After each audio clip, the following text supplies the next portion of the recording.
Before we get into it, if you enjoyed these videos, please hit the like and subscribe button, and keep in mind that these are my own thoughts, opinions, and ideas. These are not meant to be, nor should you take them as, investment or trading advice in any way, shape, or form. Do your own due diligence, put in the work for yourself, and make your decisions based on that. All right, folks, here we are on Monday, March 24th. We're going to take a look at BBAI today. So we're going to start here with the EMAs, then we'll throw some levels on, take a look at the Thinkorswim side of things, and call it a video. Now, short-term EMA-wise, the 8/21/34, we're still in a bearish formation. Now, it is at the moment fighting really hard with this 183 EMA, this gray one here.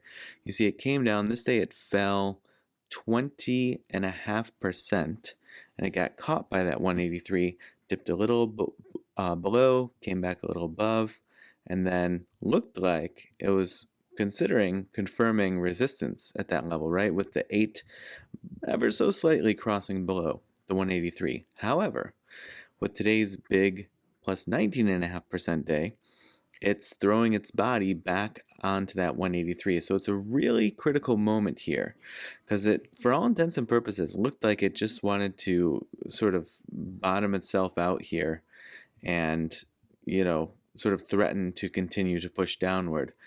But with this kind of bottom getting put in and it coming up today and essentially filling this gap, right? If we take these off for a sec, you can see this gap here that was left on this day when it dropped almost 15%, and it came through and filled that today. Now there's another gap up here that it would fill all the way up to 410. So percentage-wise, that would be a pretty big gain again to get it up to 410.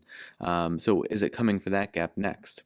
We'll see. And certainly if it does that, what you're then looking at is it tossing itself, throwing a candle up against this 21 EMA and trying to get, some juice flowing again. So if it can regain that 183 and start to throw bullish crossovers for these short-term EMAs, then yeah, this could be like one big sad face and then sort of a recovery off the 183. Now, where does that recovery go? That's kind of TBD. The first sort of levels that I would take a look at would be, for one, this gap fill up to 410, and then if it gets beyond that, there's a little bit of room there to the 34 EMA, this red one.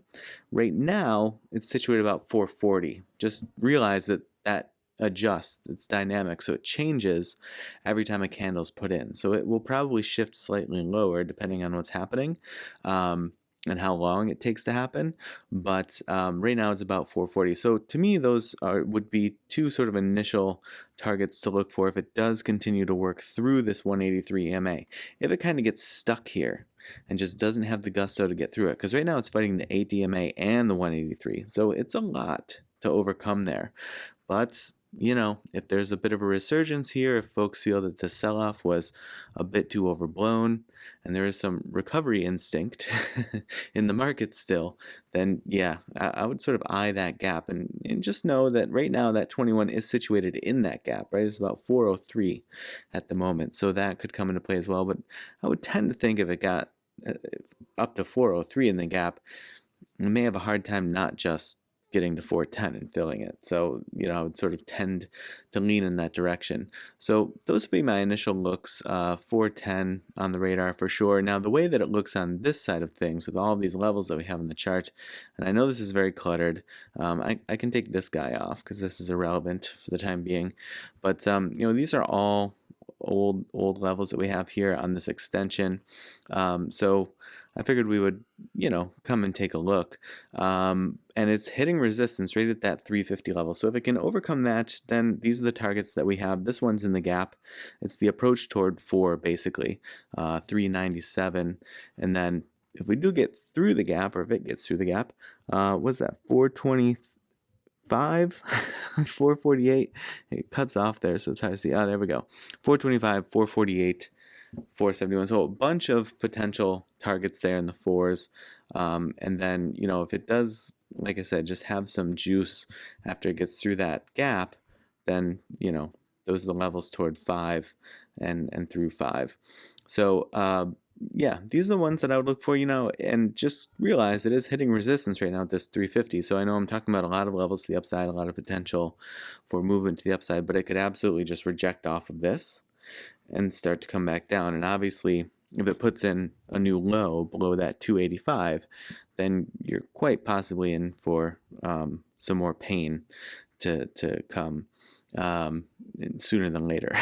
So this is what it looks like on the Thinkorswim side of things. So popped out of the upper side of the channel last month, and then how things change a month later. It had fell out of the bottom of the channel just earlier in this month, and then sidestepped its way in, found support at the bottom of the channel, and sort of worked its way relatively sideways again, but is still just making contact with this red wave cloud. So not seeing any sort of like dramatic push or motion through it yet, but it's just starting to put its body on there. So it can only do one candle's worth of work, right? So the question here is, can it continue to push and make its way? I'd mostly be focused on, if you can see this bright blue line in the middle here, that's the mid-range of the channel. If it can continue to work through the red wave cloud and inch itself towards that, even if it has a little bit of up, a little down, a little up, a little down, and see what it does at the mid-range of that channel. Can it get sort of the oomph to get to that level?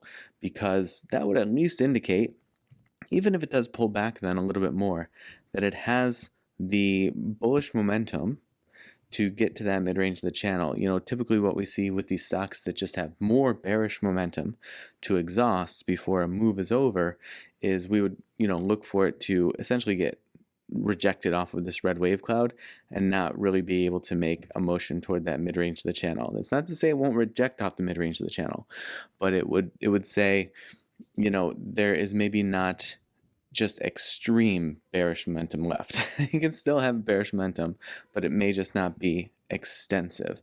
And so that might mean that it's more close to an end of the bearish motion, maybe one more swing and then there's some recovery room or something like that. But, we should learn a lot as the week sorts itself out here and see, does it get rejected off here? Does it kind of, try to hang on and just sort of sidestep through here, or can it get a motion to that mid-range of the channel? And does this kick off some sort of bullish swing? Does this get to the mid-range and reject off, and maybe then we look for, okay, where's the swing low off of that rejection? And maybe then there's an indication that, okay, that sort of punched a hole in the bearish momentum a little bit. Now where can it find room to wiggle itself back in and push through even further? So, but right now it's obviously it's in the doldrums of the ATR levels, right? It's -1 ATR for March at 346, and finished today at 354. So it has has extended to those levels and even more for the month of March. So it's been wild, right? It swung in February well above the +1 ATR, and now it's swung back just a month later below the -1 ATR. So luckily for the bulls, not as extensive of a swing low below the -1 ATR as it was as extensive of a swing high above the +1, right? This was way more impressive than the distance between the -1 here. But I know still, if you bought somewhere, anywhere in here, you're probably not feeling great about it. But I'd really be interested, or I am really interested to see what happens this week. I do think that the next 3 to 4 candles will tell us a lot. Rejecting off the wave cloud, that would indicate to me just be cautious of another swing low, right? Dipping below that 285.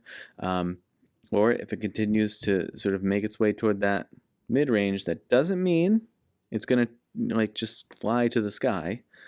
But it would indicate to me that this bearish momentum is relenting a little bit, even if it does shed some price still. All right, folks.